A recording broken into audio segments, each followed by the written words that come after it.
La presidenta Boluarte viaja a Estados Unidos con la esperanza de anular las visas para los ciudadanos peruanos, y mientras ella sale del país, una ex primera dama tiene todas las intenciones de volver para resolver sus problemas con la justicia. Entretanto, en Venezuela, la candidata opositora se enfrenta a una dictadura que no reconoce su victoria. En medio de esta turbulencia política, el gobierno peruano hace esfuerzos para que la fuerza emprendedora no se ahogue en medio de la crisis. Esto pasa en el Perú hoy viernes 3 de noviembre de 2023. Soy Carlos Esquivel y les doy la bienvenida al episodio 43 del podcast de Fundación Libertad. Estas son nuestras noticias. Parlamentario andino solicita exención de visa a Estados Unidos.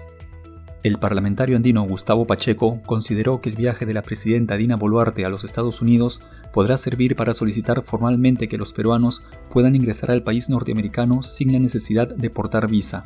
Pacheco informó que abordó el tema con el premier Otárola, la canciller Ana Gervasi y el embajador en Estados Unidos Gustavo Meza Cuadra. El parlamentario andino sostuvo que este sería el momento adecuado para realizar la solicitud, teniendo en cuenta que el presidente Joe Biden busca afianzar los lazos con América Latina ante la arremetida comercial de China en la región. Ex primera dama Eliam Carr tiene intenciones de volver al Perú. El abogado del expresidente Alejandro Toledo, Roberto Su, mencionó que la ex primera dama Eliam Carr, quien enfrenta una orden de 18 meses de prisión preventiva en el caso Ecoteva y está prófuga de la justicia en Israel, tiene la intención de regresar al Perú para afrontar el juicio y asistir a su esposo.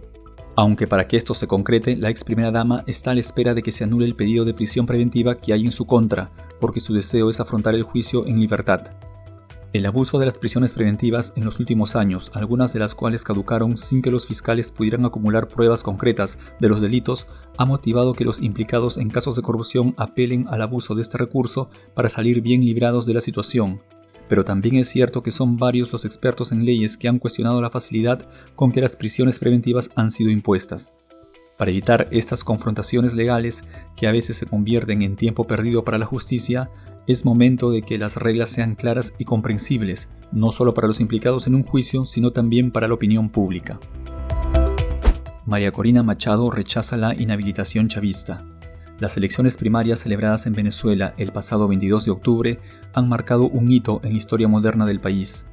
Con una participación masiva que superó los 2,5 millones de votantes, María Corina Machado emergió como la candidata líder de la oposición, con un impresionante respaldo de más del 92%.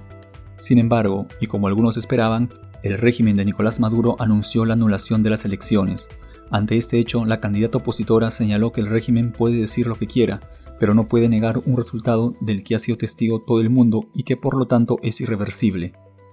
Las sombras de un nuevo bloqueo económico por parte de Estados Unidos vuelven a cubrir Venezuela luego de que el presidente Nicolás Maduro desconoció el acuerdo al que habían llegado el oficialismo y la oposición.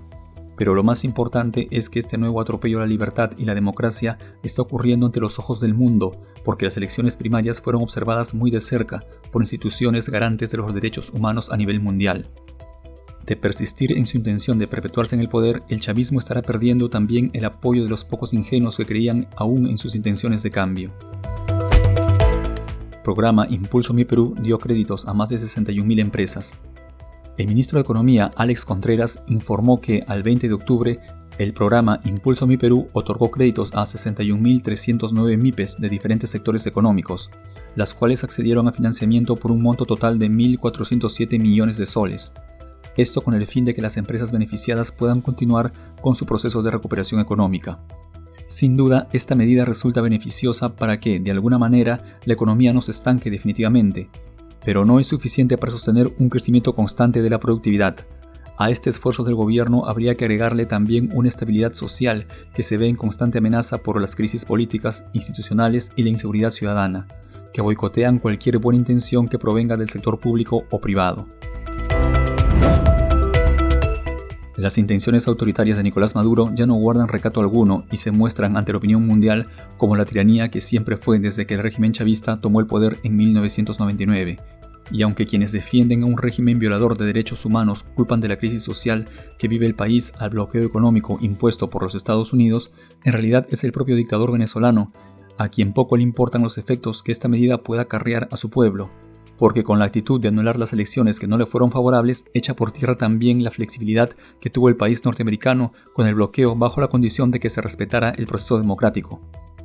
Con esta decisión es el propio Maduro quien le pone la soga al cuello a su propio país con el posible retorno de un bloqueo económico más endurecido, cuyas consecuencias las sentirán los mismos que colocaron a Hugo Chávez en el poder.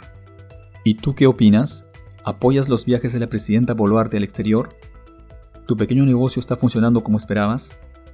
Cuéntanos lo que piensas, porque en Fundación Libertad nos interesa escucharte. Eso es todo por hoy. No olvides comentar, compartir y suscribirte a nuestro podcast. Encuéntranos en las redes sociales como Fundación Libertad y en nuestra web fundacionlibertad.pe. Conmigo será hasta la próxima. Gracias por escucharnos.